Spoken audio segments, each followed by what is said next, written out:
I never advertised my profession to my in-laws. I wanted them to know me for who I was, not what I did for a living. Sarah and I had just purchased our dream home after years of saving every penny. 3 bedrooms, a beautiful yard, and most importantly, it was ours. But my mother-in-law, Patricia, always seemed to resent our happiness. She constantly belittled me and questioned how we afforded such a nice place. Then came the ambush. Patricia showed up with a man claiming to be a lawyer demanding ownership of our house. If you are watching this, let me know where you are from in the comments. Hit that like and subscribe button, and stick around to see how I turned the tables on her scheme. I was 32 years old when everything happened, working at Harrison & Associates, one of the most prestigious law firms in Boston. Despite my success as an attorney specializing in real estate law, I never flaunted my career or status. I drove a modest sedan, lived within my means, and found joy in simple pleasures rather than material possessions. This mindset had served me well throughout my life, keeping me grounded and focused on what truly mattered. I met Sarah Jenkins at a local charity event 4 years ago. She was volunteering at a book drive for underprivileged schools, her auburn hair pulled back in a loose ponytail as she sorted through donations with care and attention. I was immediately struck by her warm smile and genuine passion for her work as an elementary school teacher. When she told a group of us about her creative methods for getting 4th graders excited about reading, I knew I wanted to know more about this remarkable woman. Our first date was at a small Italian restaurant downtown. Sarah talked about her students with such love and dedication that I could feel myself falling for her with each passing minute. When I shared vague details about my work at what I described as a consulting firm, she listened intently but never pressed for status symbols or salary figures. Instead, she asked about what fulfilled me in my career, what challenges I faced, and how I hoped to grow professionally. It was refreshing. As our relationship deepened, I learned about Sarah's complicated family dynamics. Her father had passed away when she was in college, leaving her mother, Patricia, as her only immediate family. Patricia had struggled as a single parent and developed a controlling personality, seemingly to protect herself and her daughter from life's uncertainties. She worked as an office manager at a dental practice and constantly worried about financial security. When it came time to meet Patricia, I made a conscious decision not to reveal my full profession. I simply said I worked at a consulting firm handling client affairs. I wanted Patricia to judge me based on my character, not my paycheck or professional status. Sarah supported my decision, understanding that I valued authentic connections over superficial impressions. Our first meeting with Patricia was tense. She sized me up immediately, her eyes narrowing as she took in my casual attire and modest watch. Throughout dinner, she peppered me with questions about my education, career trajectory, and financial stability. Each answer seemed to disappoint her, as though she had expected her daughter to bring home someone with more obvious trappings of success. When Sarah and I decided to get married, we planned a simple ceremony in a local botanical garden with just a few close friends and family members. Patricia complained constantly about the modest venue, the limited guest list, and our decision to skip expensive traditions. The day before our wedding, I overheard her telling Sarah that she was settling for less than she deserved by marrying me, someone who would never be able to provide the lifestyle Patricia thought her daughter warranted. Despite these tensions, Sarah and I built a beautiful life together. We both worked hard, saving diligently for our future. Sarah continued teaching at Oak Ridge Elementary, pouring her heart into helping children discover their potential. I advanced at the law firm, gradually taking on more significant cases and earning the respect of senior partners. Through it all, we remained committed to living simply and intentionally, focusing on experiences rather than possessions. After 3 years of marriage, we had finally saved enough for a down payment on a house. The real estate market in our area was competitive, but my knowledge of property law and connections in the industry helped us navigate the process efficiently. We found a charming colonial-style home in a family-friendly suburb with excellent schools and safe streets. The house was perfect for us, with 3 bedrooms, 2 bathrooms, a spacious kitchen, with an island where we imagined hosting family gatherings and a backyard with mature maple trees providing natural shade. The day we received the keys was one of the happiest moments of our lives. Sarah and I walked through each room planning where our furniture would go, which bedroom would become a nursery someday, and how we would transform the basement into a cozy reading nook. That evening, we sat on our empty living room floor, eating takeout pizza and drinking champagne from plastic cups, feeling like the luckiest people alive. A week after moving in, Sarah shared the news that she was pregnant. Our joy multiplied as we realized our family was growing just as we had established our home. We spent weekends painting nursery walls, a soft mint green assembling furniture, and creating the perfect space for our baby.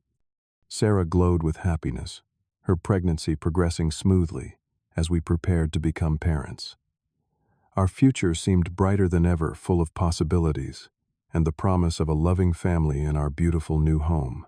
The first signs of trouble appeared when Patricia came to see our new home. She arrived unannounced on a Saturday morning, her lips pursed in disapproval as she surveyed our property from the driveway. Sarah welcomed her mother with a warm hug, eager to show off the house we had worked so hard to obtain. I noticed Patricia scanning every detail from the slightly chipped paint on the mailbox to the modest landscaping we had just begun to improve. Inside, her criticisms became more pointed. She ran her finger along our kitchen countertops, frowning at the laminate surface. We had chosen practical materials over luxury finishes, planning to upgrade gradually as our budget allowed. Patricia made it clear this was unacceptable. "I cannot believe you settled for such a basic kitchen, Sarah," she said, shaking her head. "And these appliances look at least 10 years old. I thought you would have learned to make better choices by now." Sarah's smile faltered, but she continued the tour, showing off the spacious living room with its large windows and natural light. Patricia barely acknowledged the features we loved, instead focusing on what she considered flaws. "The carpet will need to be replaced immediately," she declared, though it was nearly new. "And these walls desperately need a fresh coat of paint. Everything looks so cheap." The harshest criticism came when we showed her the nursery. Sarah had spent weeks carefully selecting each item, creating a peaceful space for our coming child. Patricia looked around and sighed dramatically. "This neighborhood is not what I expected," she said. "The schools cannot possibly be as good as you think. You should have consulted me before making such a significant purchase." Then came the question that would haunt our coming months. Patricia turned to me, her eyes narrowed suspiciously. "How exactly did you two afford this place? A teacher and a mid-level consultant buying property in this market seems highly unlikely. There must be something you are not telling me." The accusation hung in the air. I explained that we had saved, diligently secured a good mortgage rate, and chosen a house within our means. Patricia clearly did not believe me. 2 weeks later, I came home early from work to find Patricia in our home office rifling through our file cabinet. Sarah was at a prenatal appointment, and Patricia had used her emergency key to enter our house uninvited. "What are you doing?" I asked, startled by her presence. She jumped quickly, closing the drawer. "Just helping Sarah organize some paperwork." She mentioned wanting assistance with filing insurance forms. It was an obvious lie. Sarah had never mentioned such a request, and the drawer Patricia had been searching contained our property documents, loan agreements, and house deed. I asked her politely, but firmly, to leave our personal documents alone, which triggered an indignant response about being excluded from family matters and just trying to help. The incidents multiplied. When we hosted a housewarming barbecue, Patricia cornered my colleagues from work, probing them about my position, salary, and professional reputation. She implied to our friends that our financial situation was precarious, suggesting that we had overextended ourselves with the house purchase. "I worry about them." I overheard her telling our neighbor Thomas. "Sarah has always been impulsive, and Todd clearly lacks financial acumen. I cannot imagine how they will manage when the baby comes." These comments spread through our social circle, creating uncomfortable situations. Friends began offering unsolicited financial advice or asking pointed questions about our stability. Sarah was devastated by the rumors, especially when a close friend asked if we needed to borrow money. Patricia started visiting more frequently, always unannounced, and often when Sarah was home alone. She brought expensive baby items we had specifically decided against, claiming we were depriving her grandchild by choosing more modest options. After each visit, Sarah would be upset and questioning our decisions. The situation escalated when Patricia demanded a key to our house.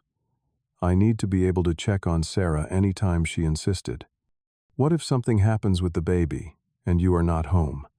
When we gently refused, explaining that we would always be reachable by phone, Patricia became furious.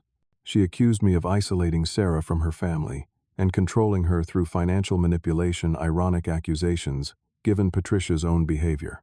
By the 6th month of pregnancy, Sarah was caught in an impossible position between her husband and her mother. The stress affected her health, with her blood pressure rising too, concerning levels at prenatal appointments. Her doctor warned that continued stress could affect both her and the baby, recommending she avoid conflict and rest more. I tried to shield Sarah from the worst of Patricia's behavior, but the tension was unavoidable. One evening, while Sarah napped upstairs, Patricia called to check in. I answered, explaining that Sarah was resting.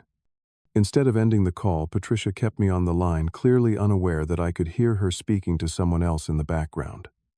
"The plan is coming together," she said to the unknown person. "I have been laying the groundwork. Once we get the property records, we can move forward. They will never see it coming." My blood ran cold. The casual malice in her voice confirmed my worst suspicions. This was not just a difficult mother-in-law situation, it was something far more sinister. Patricia was actively plotting against us, specifically targeting our home. That night I started documenting everything. I created a detailed timeline of Patricia's unusual behavior, noted every unauthorized visit, recorded her financial inquiries, and listed the rumors she had spread. I also secured our important documents in a locked safe at my office, rather than our home. I considered confronting Patricia directly, but decided against it. Without knowing the full extent of her plan, I might make the situation worse. Instead, I focused on protecting Sarah from additional stress, while quietly preparing for whatever might come. I knew from my legal training that documentation and preparation were critical when facing a potential dispute. The final straw came when I discovered Patricia had been taking photos of our financial documents during her visits. Our bank called to verify a request for our mortgage information, which neither Sarah nor I had made. Someone had called claiming to be me, asking for copies of our payment history and loan terms. As Sarah's due date approached, I felt increasingly uneasy. Something was building, a confrontation brewing just beneath the surface. I slept poorly, worrying about what Patricia might do next and how it would affect my wife and unborn child. I decided to take preemptive action, quietly reaching out to colleagues at my firm for advice, without revealing the full family drama. "Document everything," advised James, a senior partner who specialized in family law. "If you suspect fraudulent intent, gather evidence, but do not confront her until you have a complete picture and a solid defense strategy." I followed his advice, installing security cameras at our home, keeping meticulous records and preparing for whatever Patricia might have planned. The waiting was excruciating, but I knew from years of legal practice that patience often determined the outcome in complex situations. The confrontation arrived on a Thursday evening in October, just weeks before Sarah was due to give birth. I had just returned from work when a sleek black car pulled into our driveway. Patricia stepped out, followed by a tall man carrying a leather briefcase. She did not call or text to announce their arrival, simply walked up to our door and rang the bell as though arriving for a scheduled appointment. Sarah answered, surprised to see her mother with a stranger. I joined them in the entryway, immediately noticing the man's expensive suit and the confident way he surveyed our home as though already calculating its value. "Sarah Todd, this is Frank Jackson," Patricia announced with barely contained satisfaction. "He is a real estate attorney who has been helping me sort out some concerning issues with your home purchase." Frank extended his hand, his grip firm and his smile practiced. "Pleasure to meet you both. I wish it were under better circumstances." Sarah looked confused, one hand resting protectively on her pregnant belly. What circumstances is something wrong with our house? Patricia guided us to our own living room, taking charge as though she were the homeowner. Sit down, dear. There are some things you need to know. Frank opened his briefcase and removed several official-looking documents. I have been reviewing the financial arrangements for this property, he began, his tone professionally sympathetic, and I have discovered some significant irregularities that need addressing immediately. He laid out papers on our coffee table, pointing to highlighted sections. As you can see here, there was a substantial deposit made toward the down payment of this house in the amount of $120,000. This money came from an account in Patricia's name. Sarah gasped, looking between the papers and her mother. Mom, what is he talking about? We saved for our down payment ourselves. Patricia reached for Sarah's hand. Honey, I know Todd has been handling all the financial matters, but there is something you need to understand. I provided the money for this house. I wanted you to have a nice place to raise my grandchild, but Todd insisted on pretending it was all your savings. The accusation was so outrageous that for a moment I could not speak. Frank continued smoothly, presenting more documents, bank transfers, that I had never seen a loan agreement, with my forged signature and emails, supposedly between Patricia and me, discussing the financial arrangement.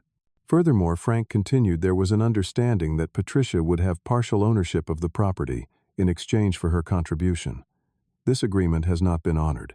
Sarah turned to me, her eyes filled with confusion and the beginning of doubt. Todd, what is going on? Did you make some arrangement with my mother that you did not tell me about? Absolutely not, I said firmly. Sarah, none of this is true. We saved for our down payment together every dollar. Your mother never contributed anything toward our house. Frank shook his head sadly, as though I was a child caught in a lie. I am afraid the documentation says otherwise. I have bank records showing the transfer from Patricia's retirement account to your joint account 3 days before closing. The documents looked legitimate at a glance, but as I examined them more closely, I noticed inconsistencies that only someone with legal training would catch. The routing numbers were incorrect. The timestamp format on the emails did not match our bank's standard format. Most tellingly, the loan agreement allegedly signed by me had several legal phrases that were outdated or improperly used. Frank delivered the final blow. Based on these financial irregularities and the unmet agreement, Patricia has legal grounds to claim partial ownership of this property. Given the circumstances, we believe the most equitable solution would be for you to vacate the premises within 30 days, after which the house can be sold, and proceeds distributed appropriately, with Patricia receiving her investment plus interest, and the remainder going to you. Sarah burst into tears, her body shaking with emotion. This cannot be happening. We are about to have a baby. This is our home. Patricia moved to sit beside her daughter. Darling, I know this is upsetting, but Todd has not been honest with you. I only want what is best for you and the baby. When the house is sold, I will help you find a nice apartment close to me. You can stay with me until the baby comes. The plan became crystal clear. Patricia wanted to force us out of our home, separate Sarah from me, during a vulnerable time, and establish herself as the primary support system for my wife and child. The manufactured financial crisis was merely a tool to achieve this goal. I could have exposed the scheme immediately, but years of legal experience had taught me the value of letting opponents fully reveal their hand before responding.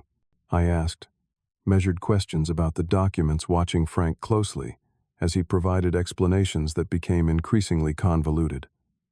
I will need time to review these papers, I said finally. This is all very unexpected. Frank smiled confidently. Of course, take 24 hours. But be advised that we are prepared to file formal legal proceedings if necessary. Given Sarah's condition, I assume you would prefer to resolve this amicably. After they left, Sarah was inconsolable. The stress and confusion had overwhelmed her, and despite my assurances that everything would be okay, a seed of doubt had been planted. That night, for the first time in our marriage, Sarah asked me to sleep in the guest room. She needed space to think, she said.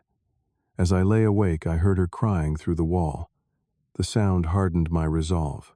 Patricia had crossed a line that could not be uncrossed, threatening not only our home, but the foundation of trust in our marriage. It was time to end her manipulation once and for all.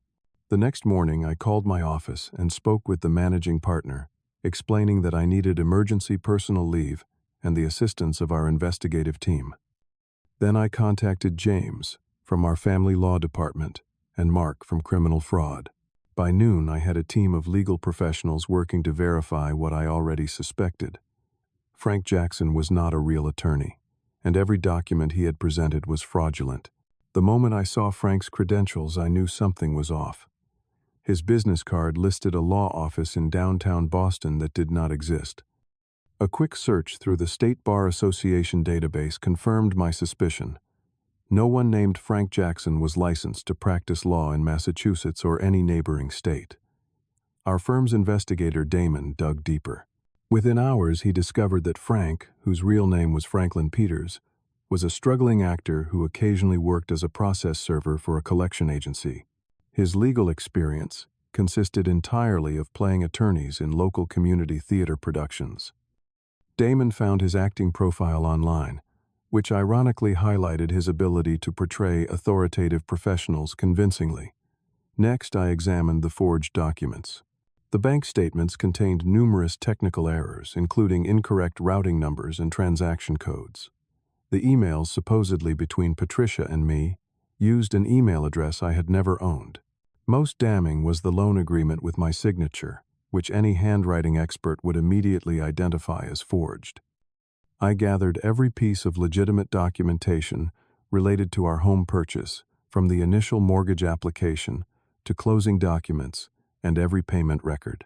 I also retrieved security camera footage from our home, showing Patricia searching through our office when she thought no one was watching. While building my case against Patricia and Frank, I reached out to our neighbors. Several revealed uncomfortable interactions with Patricia. Thomas and his wife Amanda mentioned that Patricia had questioned them extensively about our finances and home value. Another neighbor, Maria, shared that Patricia had told her I was involved in questionable business dealings that had financed our home purchase. The most surprising discovery came when Damon ran a background check on Patricia. Despite her carefully cultivated image of respectability, she had a history of small-scale fraud. 10 years earlier, she had been charged with insurance fraud after filing false claims for jewelry that was never stolen. She had avoided conviction by agreeing to restitution and community service, and the records had been sealed, which explained why I had never discovered this during my relationship with Sarah. Armed with this information, I prepared for the confrontation. I contacted Frank directly, not revealing my profession, but suggesting we meet to discuss options. He agreed readily, assuming I was intimidated and ready to negotiate surrender.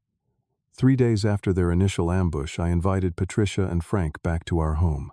Sarah was reluctant to face them again, but I assured her that everything would make sense soon. This time, I was fully prepared. They arrived looking confident, Patricia immediately commenting on whether we had started packing yet. Frank placed his briefcase on our dining room table and began removing the same fraudulent documents. Before we begin, I said calmly, I would like to clarify a few points about your claims. Frank nodded, condescendingly. Of course, though, the documentation is quite clear. I smiled, opened my laptop, and turned the screen toward them. Frank, or should I say, Franklin Peters, would you explain why your acting profile lists legal roles as your specialty? But the Massachusetts Bar Association has no record of your license to practice. The color drained from his face. Patricia started to speak, but I continued. And Patricia, could you explain these security videos, showing you searching through our files when neither Sarah nor I were home? Or perhaps you could clarify how you managed to deposit funds into an account with this routing number which does not exist at any financial institution in the country. I methodically dismantled every aspect of their scheme, presenting irrefutable evidence of their deception. When I finished, Frank was staring at the floor, and Patricia was sputtering incoherent justifications. Finally, I removed my professional credentials from my wallet and placed them on the table. By the way, I am not a consultant. I am a partner at Harrison and Associates, specializing in real estate law and fraud prevention. I have been documenting your actions for months, building a case that could result in serious criminal charges for both of you. Sarah gasped, staring at my business card. You are a lawyer. All this time I nodded apologetically to my wife. I wanted your family to know me, for who I am, not my job title or salary. I never imagined that decision would lead to this situation. Frank broke first, his actor's composure crumbling under pressure. She paid me $5,000 to pretend to be an attorney, he confessed, pointing at Patricia. I needed the money for rent. She provided all the documents and told me what to say. I did not know it was actual fraud. She said it was a family intervention to protect her daughter. Patricia's face contorted with rage. You pathetic coward. It was not supposed to go this way. She turned to Sarah, suddenly switching to a victim role. Darling, I was only trying to protect you. I could see that Todd was hiding things from you. I just wanted to make sure you and my grandchild would be secure. Sarah stood up, one hand supporting her belly, her voice shaking with emotion.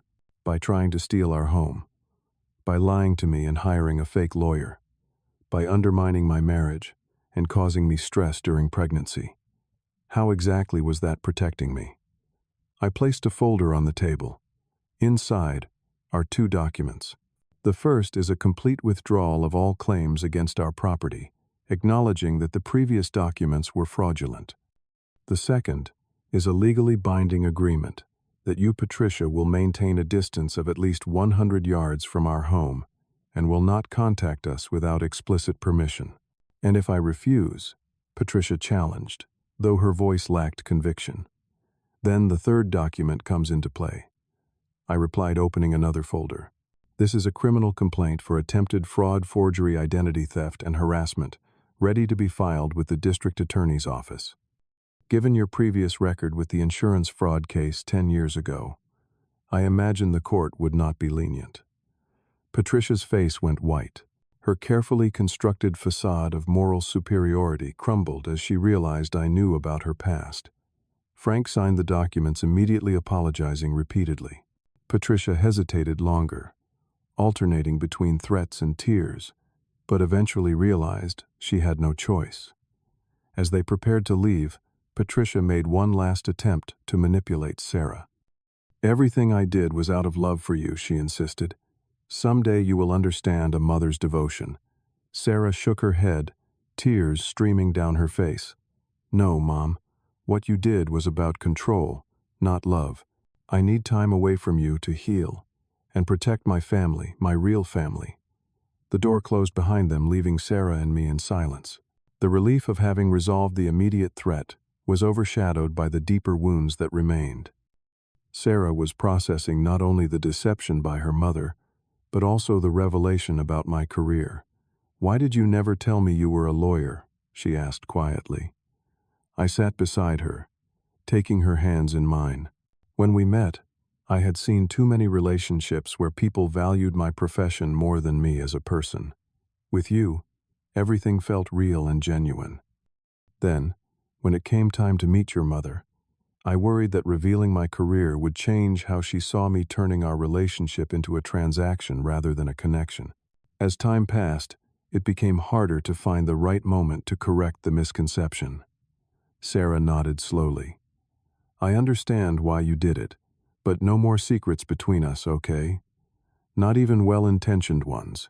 The following weeks were challenging. Sarah struggled with setting boundaries with her mother, occasionally receiving manipulative messages that I helped her navigate. We attended counseling together, rebuilding the trust that had been damaged. I fully disclosed all aspects of my career, and Sarah shared more about her complicated relationship with her mother.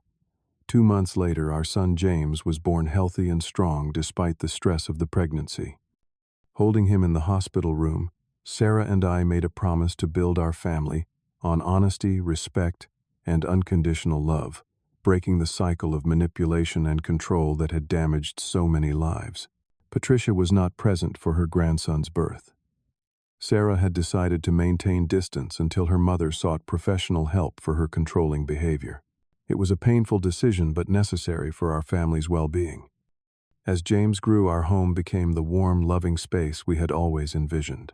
We gradually upgraded the kitchen countertops and appliances that Patricia had criticized, not to meet her standards, but because we wanted to create a space that worked for our family. Each improvement represented our continued investment in the life we were building together. The experience taught me that sometimes protecting what matters requires confronting difficult truths. Hiding my profession had been a mistake born from good intentions, but ultimately creating vulnerability. True security comes not from secrecy, but from transparency with those you trust. I also learned that standing up to toxic behavior is not about vengeance, but about establishing necessary boundaries. By stopping Patricia's manipulations without pursuing criminal charges, we offered the possibility of redemption while protecting ourselves. Today, as I watch Sarah reading to James in the bay window of our living room, sunlight streaming across their faces, I know that our house is more than just a property we defended from a legal attack. It is the physical embodiment of our commitment to each other, a safe harbor we protect fiercely and fill with love daily. If you have ever faced similar challenges with difficult family members or felt pressured to sacrifice your boundaries for the sake of peace, I hope our story gives you courage. Have you ever had to stand up to someone who was trying to manipulate or control you? Share your experience in the comments below.